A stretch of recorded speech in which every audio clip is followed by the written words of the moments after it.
never knew that everything was falling through, that everyone I knew was waiting on a cue to turn and run when all I needed was the truth. That's how it's gotta be. It's coming down to nothing more than apathy. I'd rather run the other way than stay and see the smoke and who's still standing when it clears. And everyone knows I'm in over my head, with 8 seconds left in overtime. She's on your mind, she's on your mind.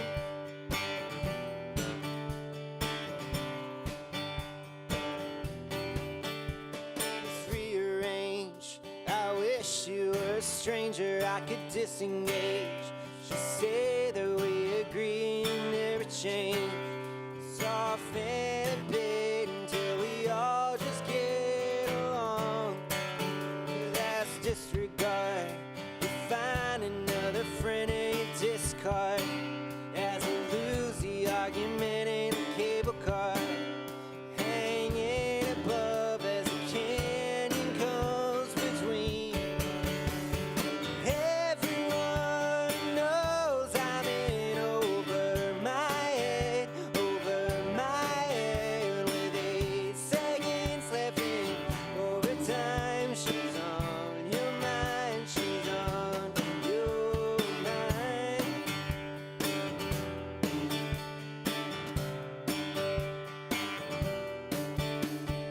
Suddenly I become a part of your past.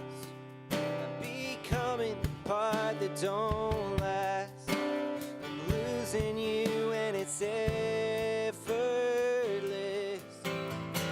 Without a sound, I lose sight of the ground and throw around.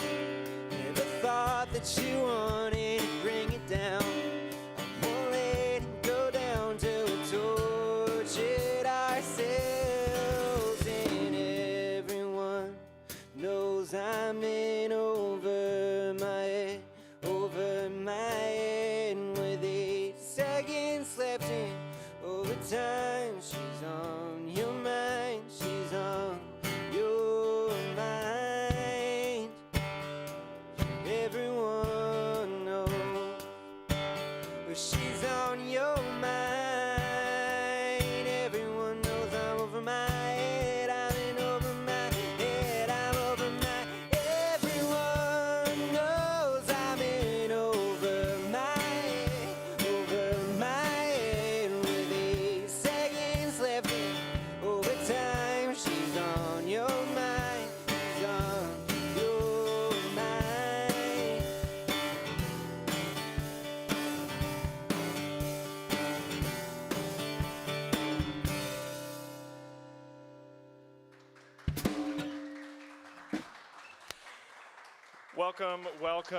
Welcome to Collective, to our 5 p.m. liturgy. I'm Ben. I am the pastor. I'll be the host for the service tonight here in beautiful downtown DeLand.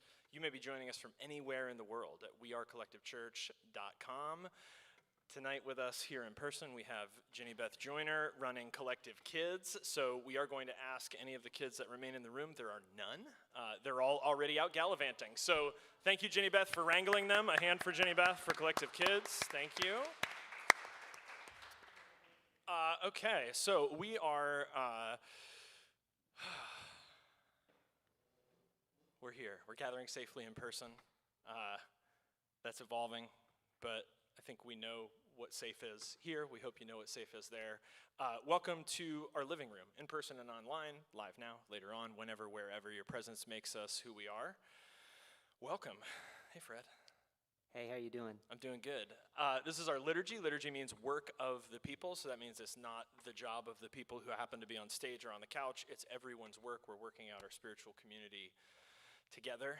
Helping us do that work tonight, we've got Kenny, John, and Annabelle on the couches. Welcome to you guys. Thanks for being here. and artist in residence. Hey, Junie. June's running through the room. Hi. Okay. Got a little. Hey, Margot. Nice to see you as well. An eye roll. Okay. So the kids are normal like all the kids. Excellent. Fantastic. So I think we're going to have. Who do we want to have do this?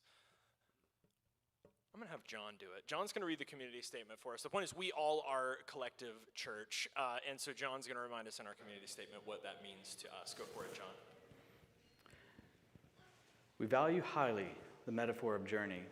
We're different people from different places and backgrounds, representing an intergenerational community, and we've traveled different paths. So we agree to not make assumptions about the person across from us, next to us, or in conversation with us.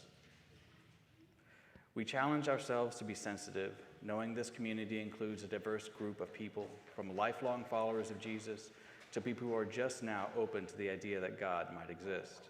We strive to avoid offense, ask good questions, articulate and explain our responses.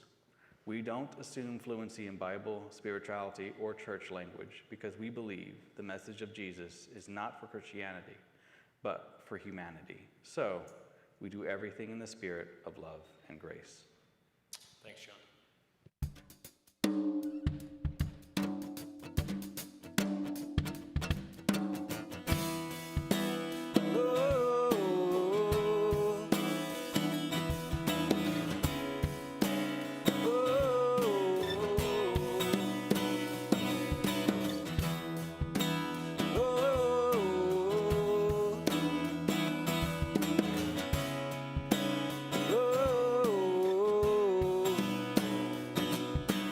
Different paths, beautiful people with messy pasts, so have no fear, no judgment here. Whether you believe in Jesus or don't believe in anything, something you can teach us. You belong, no right, no wrong.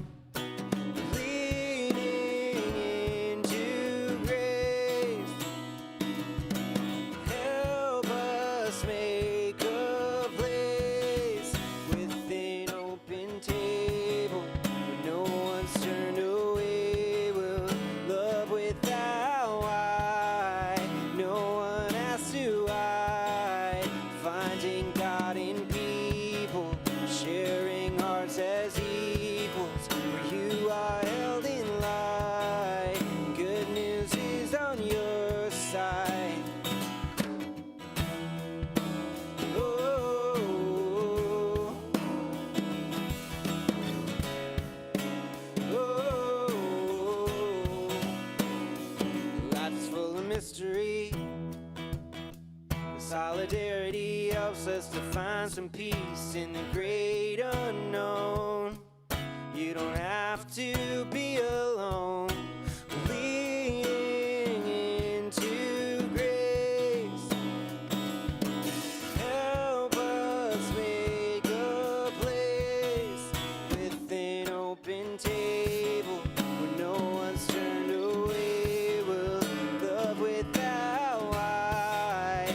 No one has to hide. Finding God in people, sharing hearts as equals, where you are held in light. Good news is on your side.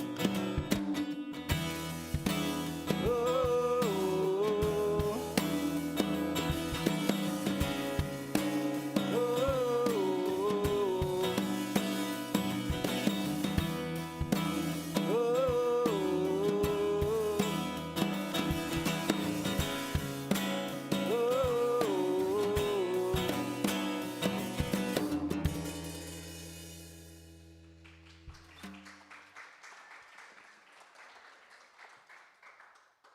The drums are working for me. I hope they're working for you guys. That's just a lot of fun.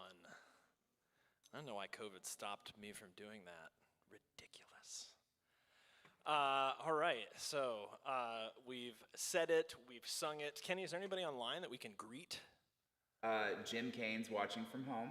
Jim Kane, good to see you. Thanks for being with us. Melanie's representing the Wilsons. Awesome. So they're watching along. And John Schulteis Very cool. Wow. All right. We got the folks, people out of state checking in. Good to see you guys. Thanks for being with us. I'm going to be quoting Dottie later, so maybe she'll check in with us. Dottie, if you're on, drop in. We're going to be talking about you. Let's talk real quick about how we practice this week together. Fred, first of all, catch us up on the house meeting. How'd that go? We talked last week about the Faith House meeting. If you want more info on Faith, talk to Fred after the service, talk to Steve, talk to Bill. They've all got it going on. But Fred, give us like 30 to 60 seconds. What did we learn in the listening meeting? Well, we told stories about the ways that we're impacted by problems like affordable housing, the criminal justice system, and environmental injustice. And then we kind of talked about ways that we can work together through faith this coming year as we call them network members, people that sign up to attend the major meetings, which there are 4 of, and to bring 3 people with them to the Action Assembly and to attend the celebration afterwards. And the thing about bringing people to attend the Action Assembly is that they don't have to be from this church. They can be anyone you know. Just regular family people. Members. Yeah. Bill brings Thor every year, and I count him. He's counted among the 3. Yeah, because Thor's a people and people power. Absolutely. Yeah. Yeah, Sawyer counts as a people also. Okay. So we should. It's a different sermon, but everyone go adopt a dog and bring it to. Okay, so next steps, you've kind of filled us in on that. Can you I want to circle back to this because I think we've talked a lot about affordable housing. We've talked quite a bit about things like the school to prison pipeline. Give me some tangible ideas around environmental injustice. Kenny and I were talking about that. Like, we read the email and we're like, this is compelling because we care about the environment. Also, that's like a big phrase. So what are we talking about in Volusia County in terms of environmental justice? Yeah, well, I remember, for years before doing the house meetings when we would ask, what do you worry about is typically one of the questions. And when folks would bring up climate change, I would always kind of get a little bummed out thinking that, yeah, that's something that I care about too. It's this great, giant problem that is looming over our planet, but there's not really much, I thought, that our organization could do anything about it. But I think just like mass incarceration and the housing crisis are big national problems that we can't tackle what's going on in the United States or DC. They have local components, just like with mass incarceration. A lot of the decisions are made at the local level. Sure. And we found it the same with the environmental issues as well. Whether it's flooding, like draining issues, with mold. We've heard stories in some of our house meetings of people getting sick and their doctors recommend that they test their water. They're on city water, not the city of DeLand, but they test their water and it's bad. And we've heard stories at our house meeting about some issues with water that we're going to have to look into. So it kind of runs the gambit. We don't really know what the particular issue will be. We'll narrow it down once that the Community Problems Assembly on October 25th, that will be kind of where we come together and kind of have a convention. We'll narrow down what the focus will be based on stories that were shared. Cool. Awesome. Bill that was fantastic. Yeah, Bill.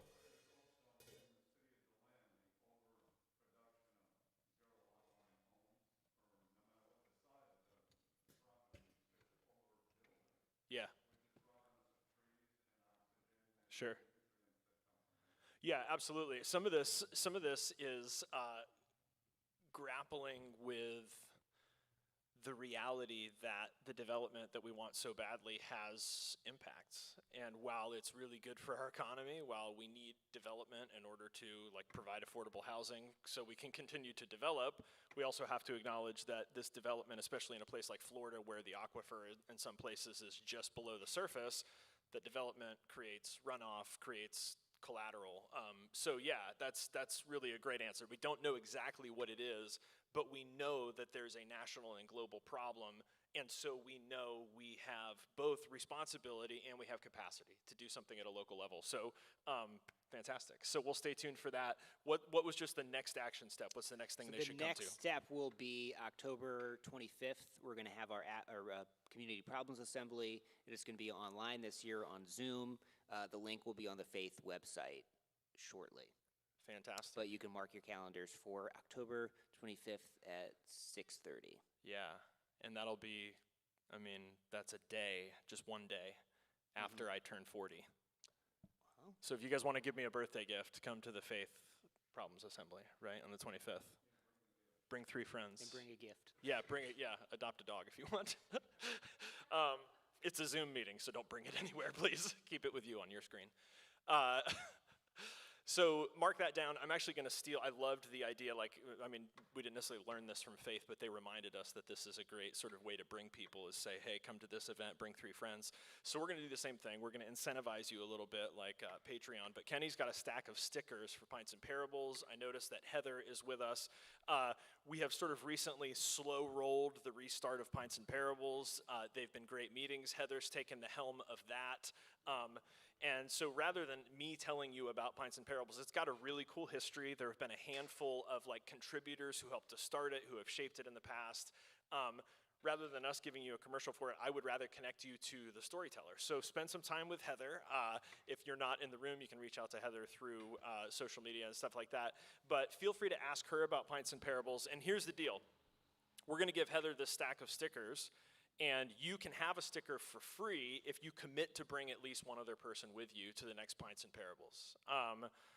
Otherwise, you can buy them because you should just want to do it for free and do the work and bring somebody, please. That would help more than buying it.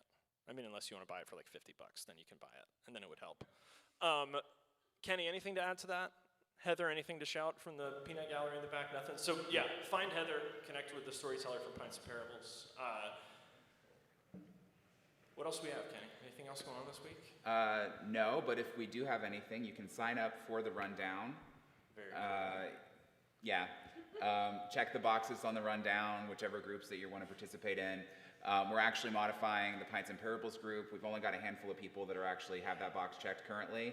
So I would suggest signing up for that if you want to get more info, or more info about any of our groups. We've got stuff that's once a week, like Collective Cares and yoga, and then we've got things that are once a month, like Pints or Art and Soul with Jenny Beth, who's taking care of the kids right now. Showing up, giving, and serving are some of the ways that we practice together, from the rundown of weekly practices to giving financially. Make your plan now to do what you might not want to do later this week. And of course, if you need any further help from me, I will be here after the service. Since we've talked a lot about practice now, we're moving into silence.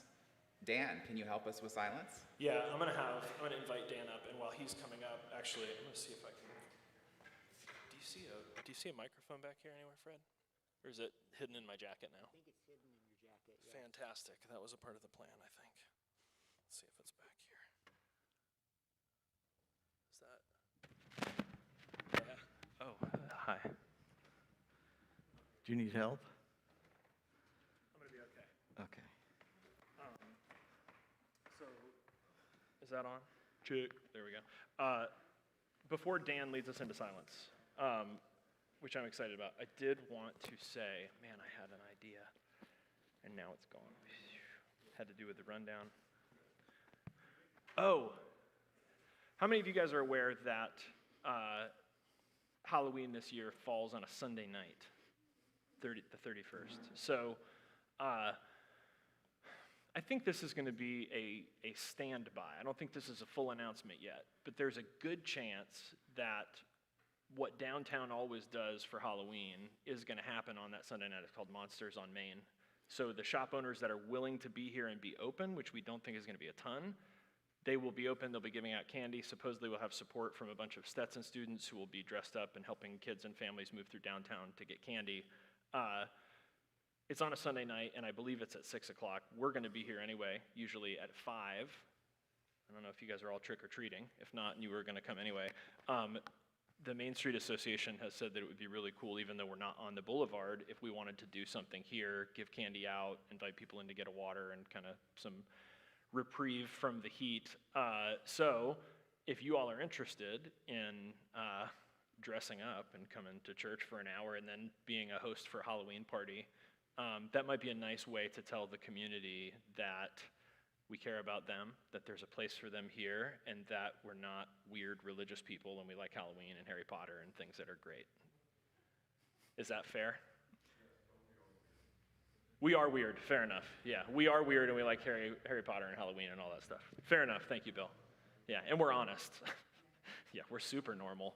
All right, so it's a plan then. We'll do more of like an informal service, which will really be more like getting ready to host the community, with the caveat that they may cancel Monsters on Main Street, or they may change it, in which case we'll just have a collective Halloween service, which will be really fun either way. I think we'll play a lot of death music, probably do the Monster Mash.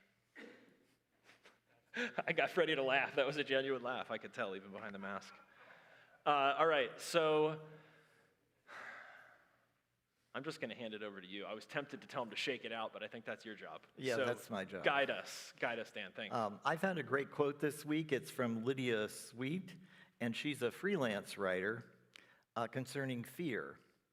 And so I'm just going to read it to you, and then we'll go into meditation. Underneath your fears lie great opportunities. Because when you start doing the things that scare you the most, tearing down the invisible barriers that separate you from the good life, you become the person you've always dreamt about in your mind, your ideal self. Sorry, my screen went blank for a minute. That means finding your courage is a life-changing decision. Fear will always be around you to tell you what you can't do. It's up to you to face your fears and tell yourself that you can. Today, when we meditate, let's recognize our fears. Name them, confront them, and then let them go in meditation. Most of our fears are caused by the modern society we live in. They are fear of failure, poverty, abandonment, loneliness, illness, and even death. Start by breathing deep and thinking of your fear. Let's breathe in and think of our fear. And then let's release that fear with our breath. Now feel the fear first in your head. Inhale. And let it go with your exhale. Once again, think about your fear, but hold it in your chest. There'll be a tightness there. Breathe in and release that fear. Now, when you inhale next, think about your true self and inhale your true self. So inhale and let go of the fear that's holding you back with your exhale. So let's continue strengthening our inner self with our inhale and letting go of fear with our exhale. Let's do this in silence for the next 3 minutes.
As you come out of your meditation, do it gently.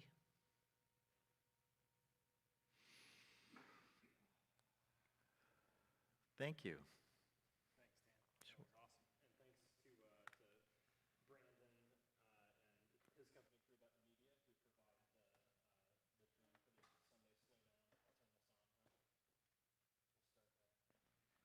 there. Better? There we go. Thanks to Brandon and Three Button for the drone stuff. Thanks, Dan. That was really, really nice. I was, gone. I was going to ask you what you liked about that meditation, but we'll do that another week. Thank you. How about a hand for Dan? Thanks for leading us.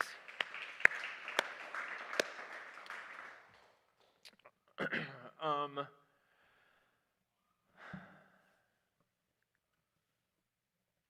right, shut your eyes again. And just listen to this and just actually feel it first. Just let it kind of, if you can, let it pass by your brain filter and just feel it first. It's Howard Thurman, so I promise it'll be good. There's something in every one of you that waits and listens for the sound of the genuine in yourself. It is the only true guide you will ever have. And if you cannot hear it, you will all of your life spend your days on the ends of strings that somebody else pulls.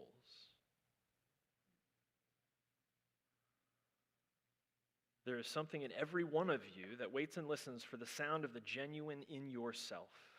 It is the only true guide you will ever have. And if you cannot hear it, you will all of your life spend your days on the ends of strings that somebody else pulls.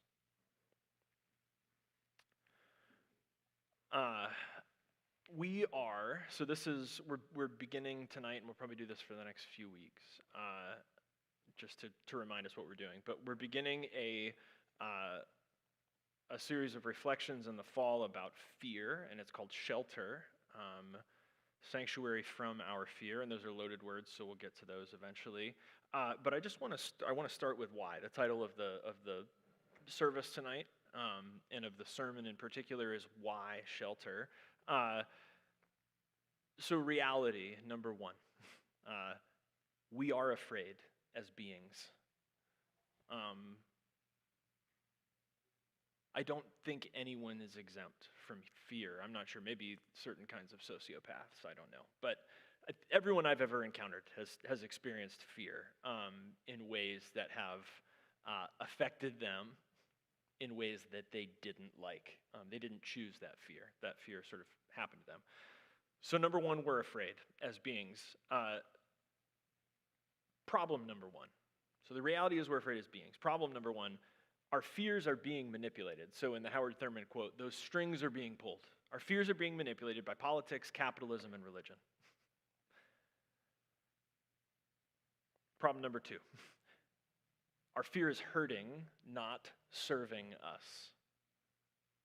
I know that there are maybe those of you who say, well, my fear does serve me. It led me out of a toxic relationship. It led me to quit a job that wasn't good for me. It led me to change something about my rules with my kids in a way that it saved them from heartache.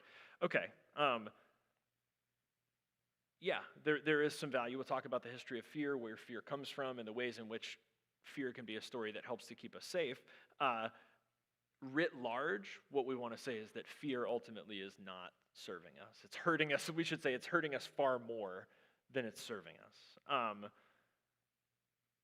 And then the last problem I want us to address is that fear is a spiritual short circuit to genuine presence. I know this one far too well from experience, that being afraid makes it very difficult to be present to yourself, makes it very difficult to be present to people who are around you, even the people you love the most. And in fact, when I'm most afraid, it's hardest to be around the people that know me the most because they see through my bullshit.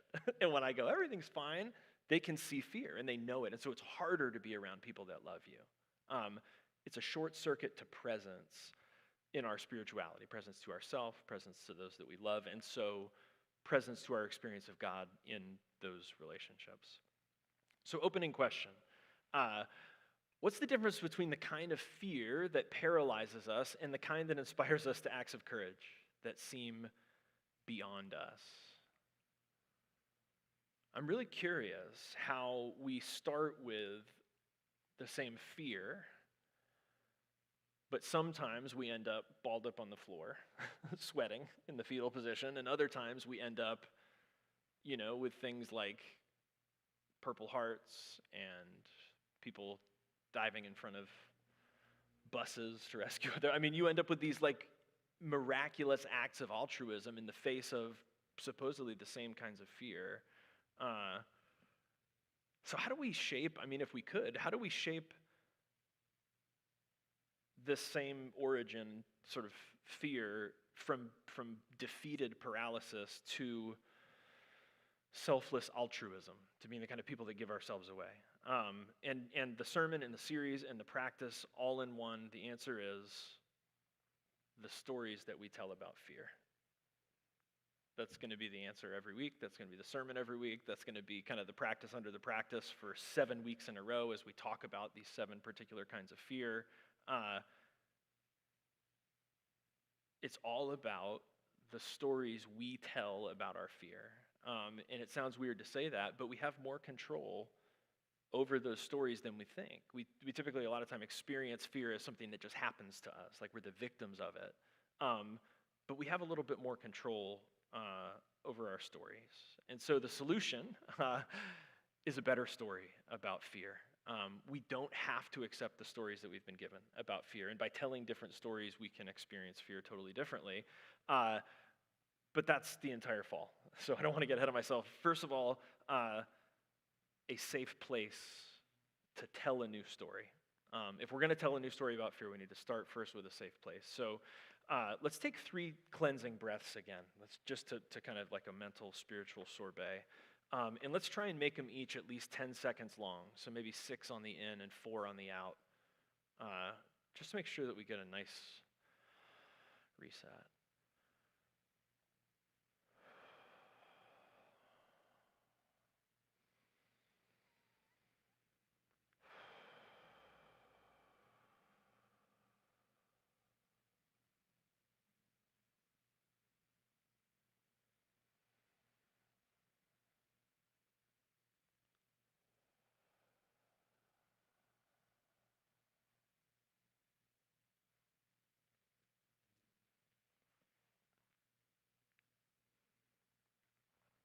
The author, Gareth Higgins, tells this story, which is going to serve for us as the image and the metaphor that we carry the entire fall. This will be the lens through which we begin to see,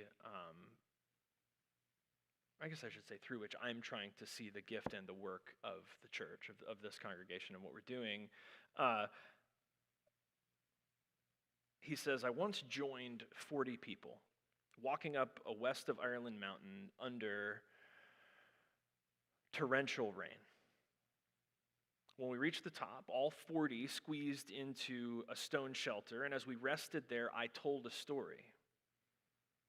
Before we arrived at the shelter, we were tired and wet and cold and annoyed, perhaps even fearful that we would ever get where we were supposed to be going. Looking back, however, I see that the shelter not only removed us from the hardship of the rain, it changed the way we thought about the mountain. This is what shelters always do. They remove burdens and reframe perspectives. If you will allow for me, that this is sort of the operative image of Collective in this next season, a shelter, how is it that we do this work as a congregation? How do we remove burdens? It has to start with thinking through the burdens people carry in with them when they come here, when they come to listening meetings, when they show up at Collective Cares, when they come to Pints and Parables, when they show up for a Quaker meeting. What are the burdens that people carry in? Well, we could start with all the ways that we're manipulated, right? politics, capitalism, and religion. So we've probably got some burdens and wounds that come from each of those. What are the burdens that we need to set down? Maybe it's just for an hour or two on a Sunday night. What are the burdens that we need to set down? What are the perspectives that no longer serve us? And this is like taboo to say in our culture. It's especially taboo to say in the church. Let's change our minds. Let's change our minds. Let's be wrong about some things. Let's accept that there are better ways to do things than the ways that we've already figured out, and let's do them better. Let's change our minds. He goes on, when you're walking up a mountain beneath an unleashed sky, you may labor under the misapprehension that it's your job to hold up the heavens. But a few feet of primitive stone roof is more than adequate to liberate you from that notion. Great philosophers and spiritual teachers have always known that how we see determines what we see. How we see determines what we see. The story we tell ourselves is more powerful than the things that happen to us.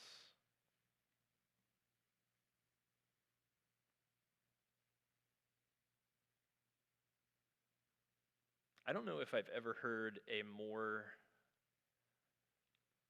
powerful and simple and compelling definition of grace than that statement. The story we tell ourselves is more powerful than the things that happen to us. That's the Christian gospel as far as I understand it, right? Jesus says in the middle of a religious, economic, industrial, military superpower that the kingdom of God is there. He tells a story that's more powerful than the things that are happening to all these people, all the ways they're suffering, all the way they're disempowered. The story we tell ourselves is more powerful than the things that happen to us. I have a story, you have a story. The problem is sometimes our stories have us. Our stories have us. I've been in a season for a little while where the stories that I've been telling had me much more than I had them. Some of that's attitude, some of that's circumstance, some of that's mental health. It's still true. I've been in seasons. Fred's nodding. Yeah, we've all been in seasons, I think, where our stories have us more than we have them.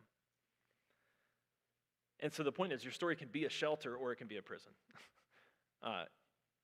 It can be safe space or it can be something that locks you up. So they can trap us. Stories can trap us in our own deceptions about who we are and what we expect. Our stories can be shelters that allow this breathing room, spacious. And we're going to get into this more next week, but if fight, flee, and freeze were in fact the only options we have in the face of fear, our story might appear to be a life sentence. But Higgins goes on to say, thankfully each of us has access to a permanent pardon, the fourth way. Fight, flight, freeze. He says the fourth way is the adventure in setting free the captive within. Meister Eckhart, who's the 13th century German mystic, wrote, "The eye with which I see God is the same eye through which God sees me," which is a sort of a German mystic's way of saying that same thing. How you see determines what you see. You see God, God sees you through the same eye. How you see determines what you see. Higgins goes on, you can be halfway up the mountain for goodness sake and pay no heed to the thoughts of the ancient or the miraculous or the beautiful. You can just be pissed off by the rain. The rain doesn't care, of course, and the rain on Mamion, that's the name of the mountain, kept coming relentlessly, and I was pissed off. We needed something to change, he says. It was too cold. Our faces felt like they were being hit by water fired from a cannon. We said, a cannon hidden in a secret mountain cave at the hands of an especially vicious strain of leprechaun. The fact that we were now turning our minds to one of the most absurd stereotypes of Irishness was the final sign that something needed to change. We needed to stop. We needed a shelter. And there it was. If we had not huddled before, we were expert huddlers now. Human sardines canned on a Cornamurray mountain, sheltered from the rain, now stuck, sweaty, freezing, alive and grateful. But what next? The guide spoke. Gareth, will you tell us that story, the one about Jack Daniel's distillery and the funny tour guide? It will warm us. While we were no longer getting wet, there would be sore backs and tired feet to contend with tomorrow, but the privilege of concerning ourselves with such things had yet to contend with the most powerful substance human beings have been given: the story. Nothing can defeat a story. Once an idea takes hold, it can't be erased. You can only replace it with a stronger one, hopefully a better one. So on the day when the first story was rain and cold and wind and fear, I unfolded a new story, a tale about money and power and family and love and security and sorrow and a lesson learned. The story warmed us. In the telling, the rain let up, not one drop. In the telling, the wind howled as loud as before. In the telling, the thermometer did not move. But the story warmed us. We speak of battling fear, of struggling with fear, of curing it, of wrestling with it. But shelters neither battle nor struggle, nor cure nor wrestle. Shelters shelter. In the coming few weeks, we're going to be showing that stories shape us and that we get to choose whether we write our stories as prisoners or as artists. And then we're going to spend the rest of the fall looking at 7 of the most common fears, and we're going to air them out like a sandy beach towel, give them a good shake, reorient them, and ask if there are ways that our fears, rather than hindering us and harming us, if our fears could serve us. The story goes on. We hit fearful weather, but it didn't kill us. We were sheltered. And in a shelter, and I think this is one of the most important and powerful things that's ever happened at Collective, and I think it's why Collective is Collective. He says, in the shelter, I had the unusual experience of hearing my own voice, telling a story that evoked what can only be called powerful laughter, of the kind that bonds you not only to others but to yourself, breaking through the calcified boundaries of cynicism and hopelessness. To create space for us to hear ourselves tell stories to one another. He says that laughter, that connection, is of those who for a moment are so overcome with the joy of seeing each other and being seen that they may briefly not be able to breathe. I love this quote. He says that laughter can break through and help you become the most powerful agent of healing your life will ever know, your own best friend.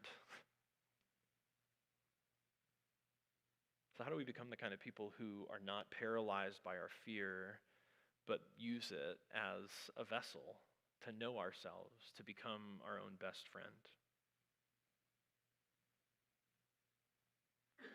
He says it's the shelter of becoming your own best friend that will do for you what your fear is most afraid of. It is not battle. It's an invitation to something new and perhaps even something that sounds antithetical to everything you've ever heard about how to deal with fear. Step into your own story shelter and begin learning a new way of being. Stop trying to fight fear. For a shelter does not defeat the rain, and a shelter does not argue with the rain, and a shelter does not feel the need to argue with the rain or battle with the rain or overcome it. It simply makes the rain irrelevant. Amen.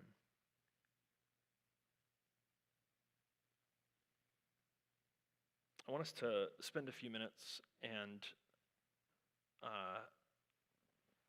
hold some space for this image and some of these perspectives to sink in, and for us to have a little bit of conversation.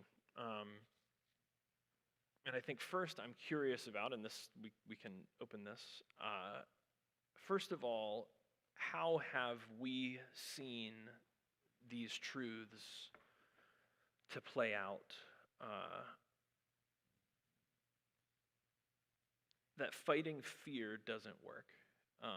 That sort of the imagery he's using of fighting fear, battling fear, wrestling with fear, that doesn't seem to work. But that instead maybe changing our stories about fear could work, or could work better. Anybody have anything on that they would want to share? Or we'll just say, yeah, Jess, please.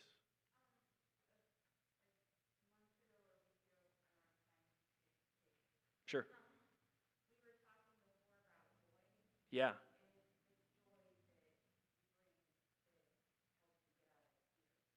Awesome. Yeah. Okay. Yeah. For like the what was that? Last week or 2 weeks ago, for the joy that was before. Yeah. Yeah. Okay. So, yeah, something that can pull you out of the fear. So joy, laughter. Awesome.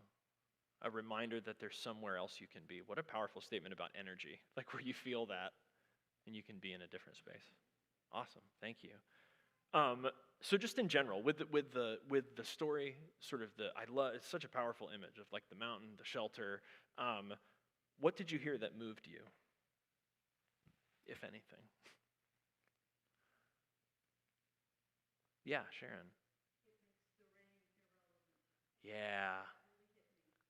Thank you. Yeah, no, it all built towards that punchline for sure. I've known the end of that sermon for like 9 weeks.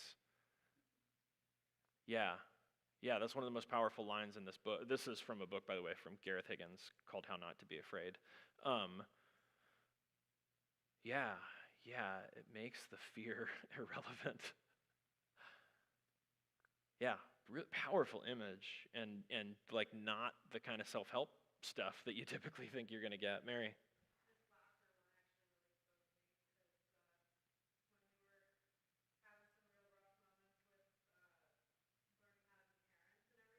Mm. Yeah. Yeah, so Mary said in the process of learning to be parents, getting to the point almost of such breakdown where you then can just laugh at it. And there is freedom there. Dan?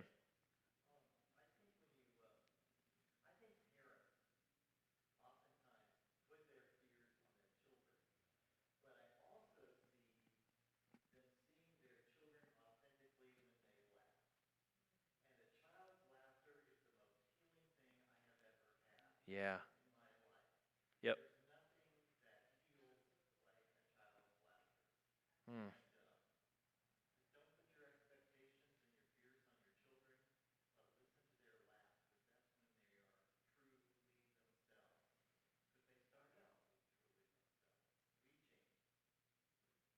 It's interesting that I'm up here giving sermons, but Dan's like looking at me and going, "Don't put your expectations on your children."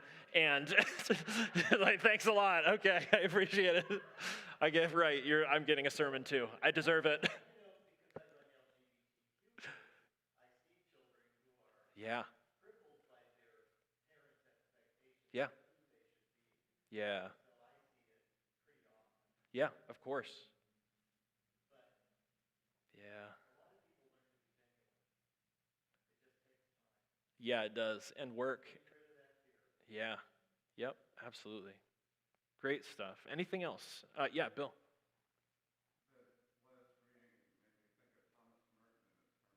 Yeah.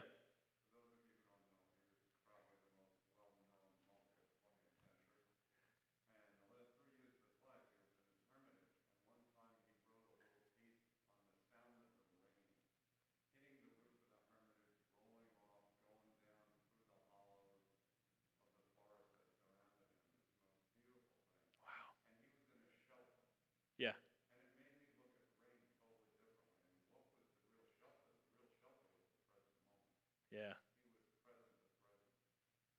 I love it.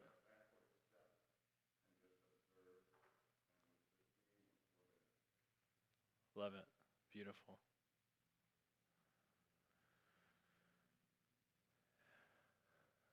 Yes, Annabelle and John.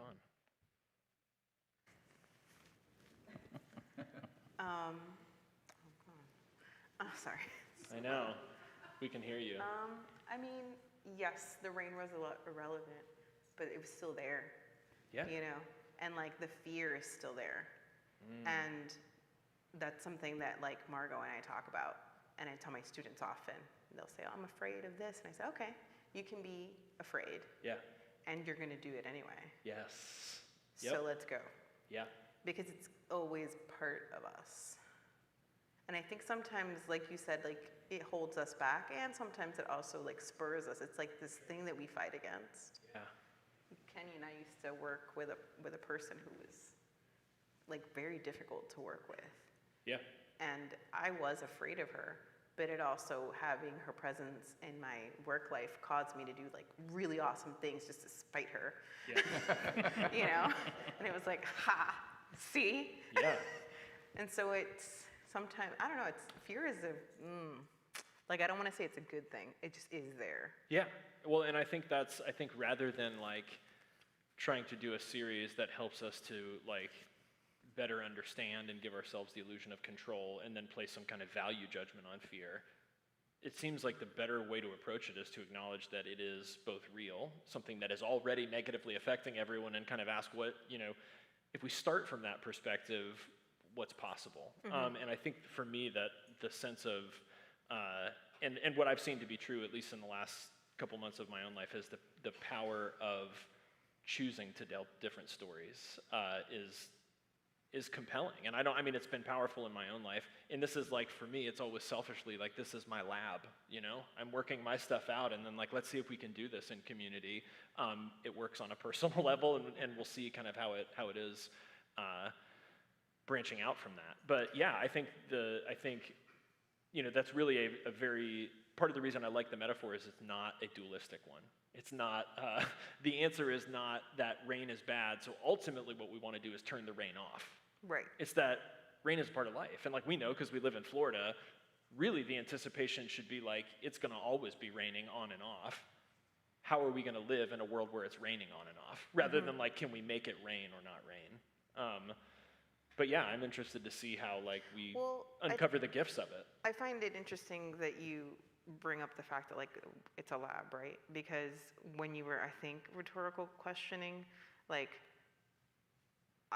how do we, the difference between the fear that makes you push through and the fear that kind of like isolates paralyzes you, yeah. That paralyzes you. Like the first thing that popped in my mind was community, and like, who am I doing this for? Like, who am I? I don't want to say overcoming, but who am I, or what am I fighting this fear for? Okay. And I feel like I'm more brave when there's something extrinsic, someone to do it for, than if it's just affects just me. I'm like, oh, just lay on the ground, no one's gonna notice.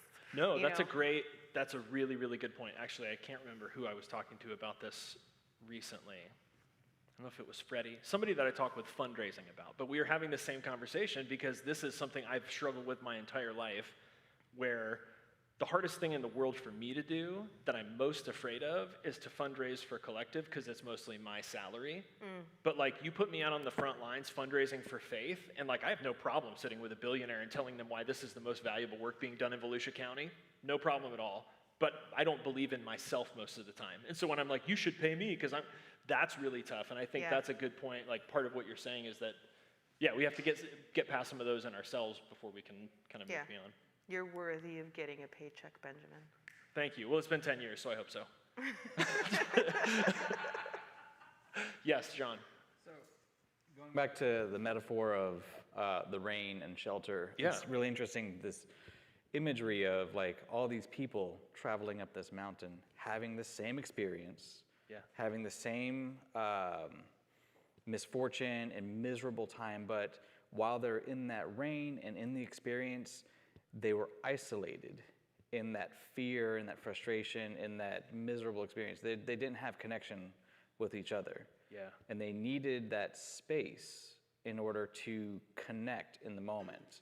So it's like in that shelter that they actually could have that community and like that shared experience, and they could actually laugh about it. Yeah. And they could laugh about, you know, like these bizarre leprechauns that they had Yes. imagined, which is like my favorite imagery of that. Yeah, Because exactly what I was like, if there's some kind of a natural incident, it's like, yep, this is totally, I would imagine something mythological, like, Yes. you know, some spiteful creature is just having its way with me. Yeah, you know. absolutely.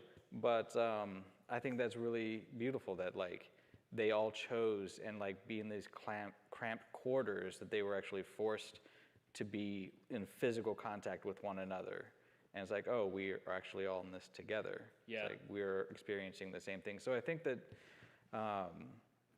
in the greater metaphor is like you have to be able to identify the fear to another person. Like you have to be able to talk about it. Wow. What are you afraid of? It's like, in the metaphor it's given, but like for me, when I'm experiencing anxiety, and I wasn't good at this for a long time, but like I would really try and analyze it. It's like, what am I really afraid of? Yeah. What am I afraid of losing? But also what in this moment, because I think that in fear, if we have fear, it's because we have the illusions of certainty. Like we are holding on to something and we're afraid of it being lost. Yeah. But sure. at the same time, we have great courage and the ability to rewrite our story if we accept uncertainty. Because it's in an uncertainty that you actually can write your own story. Yeah, it's another name for openness. Exactly. You're like letting It's it, yeah. truly be open. You have to like Yeah. let any situation, like, okay, I don't care what happens as long as I define myself with this. Yeah. With this action in this moment, this is how I'm going to define myself. Yeah, 100%. I'm coming back. So this is one of the reasons I love this. Thank you. Thank you. Thank you. If you guys don't know John, you should get to know John. Brilliant. Appreciate it. I didn't know how the sermon was going to end, but it's going to end with Pete Holmes. Thank you, John. Pete Holmes is a comedian, and in one of his bits, he says the difference between heaven and hell is not suffering. I'm summarizing this. The difference between heaven and hell is not suffering, it's sharing. And he paints a picture in which both heaven and hell are he and the ones he loves being tortured by horrible beasts in different rooms. In hell, there are no breaks. In heaven, they get 15 minutes every hour to get together around a water cooler and share their suffering. And he says, that's the difference. He said, really, what people want more than anything is not perfection, it's the ability to look at another person and go, I'm afraid. And they go, oh, I'm afraid too. You know, I've suffered this. Oh, I've suffered this too. So yeah, John, brilliant. I think that, you know, part of what we're saying is why a shelter? Because a shelter, and you may be picking up on this now, the language of sanctuary. I mean, this is what the church has been trying to do for a couple thousand years, is to hold up a roof under which people can get together and tell different stories. Can share, can say, I'm afraid, I've suffered, I've been hurt, and have other people go, yeah, me too. And to laugh through the suffering, to get to the point where we've suffered enough that we can laugh with people. And that's like, you wonder how early Christianity exploded. It wasn't success. It was all suffering. But what they said is anyone who wanted to come and share could share. There were no qualifications for preaching. If you had a story and that story was good news, you were invited to come and share it. And early Christianity spread like wildfire because people were in their houses and all over underneath this empire creating shelters where people could tell a different story. Not because everything was great, but in the midst of their suffering, in the midst of their fear. So what I want us to be thinking of in the coming weeks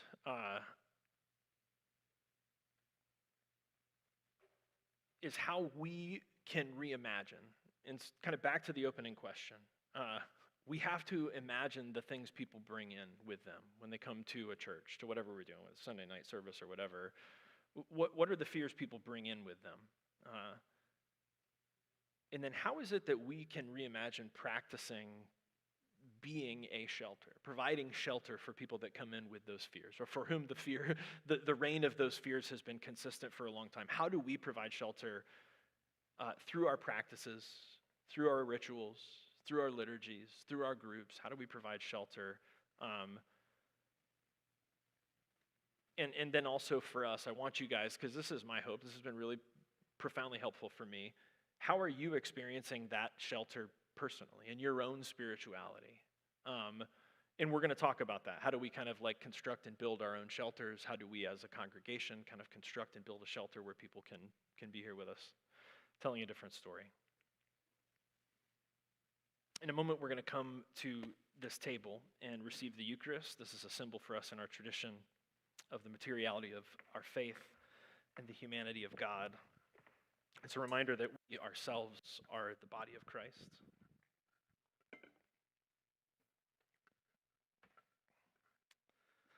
Body to be given and blood to be shed.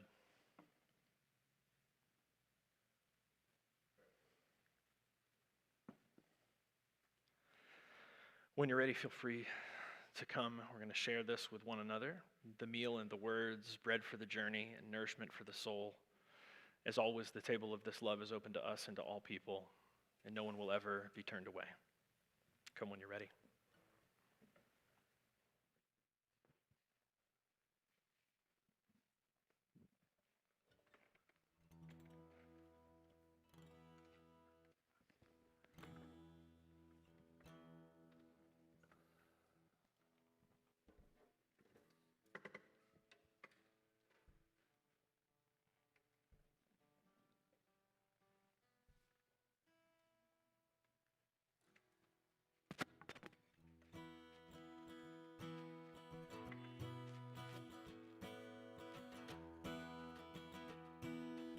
In another lifetime, one of toil and blood. The blackness was a virtue, and the road was full of mud.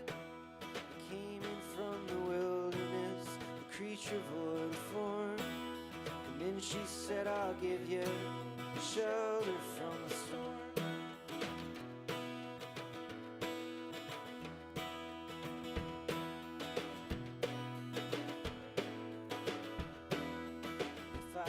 This way again, you can rest assured. I always do my best for her, on that I give my word. In a world of steel-eyed death, men fighting to be warm. And then she said, I'll give you shelter from the storm. Not a word was spoke between us, there was little risk involved. Everything up to that point had been left unresolved. Try imagining a place where it's always safe and warm. And then she said, I'll give you shelter from the storm. Was burned out from exhaustion, was buried in the hail. Was poisoned in the bushes and blown out on the trail. Hunted like a crocodile and ravaged in the corn. And then she said, I'll give you shelter from the storm.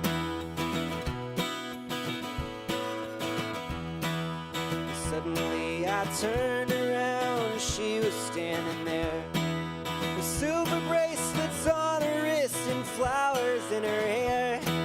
She walked up to me gracefully and took my crown of thorns.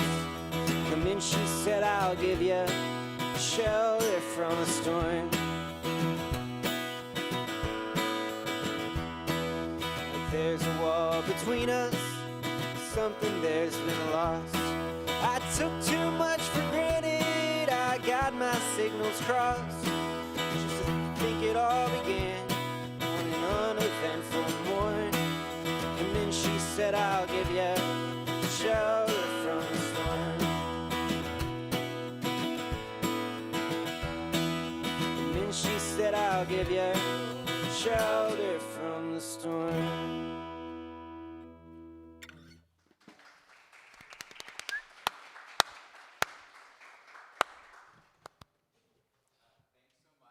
Joining us in person and online this evening, and thank you again for making financial support a part of your practice at collectivegives.com. You can make your plan to stay connected by visiting wearecollectivechurch.com, where you can update your preferences to customize your engagement. For benediction this evening, we're going to have Annabelle reading a Mary Oliver poem called Hurricane. It didn't behave like anything you had ever imagined. The wind tore at the trees. The rain fell for days, slant and hard. The back of the hand to everything. I watched the trees bow and their leaves fall and crawled back into the earth. As though that was that. This was one hurricane I lived through. The other one was of a different sort and lasted longer. Then I felt my own leaves giving up and falling, the back of the hand to everything. But listen now to what happened to the actual trees. Toward the end of that summer, they pushed new leaves from their stubbed limbs. It was the wrong season, yes, but they couldn't stop. They looked like telephone poles and didn't care. And after the leaves came blossoms. For some things, there are no wrong seasons, which is what I dream of for me. Beautiful. Let's bring our hands together as a symbol of our intention.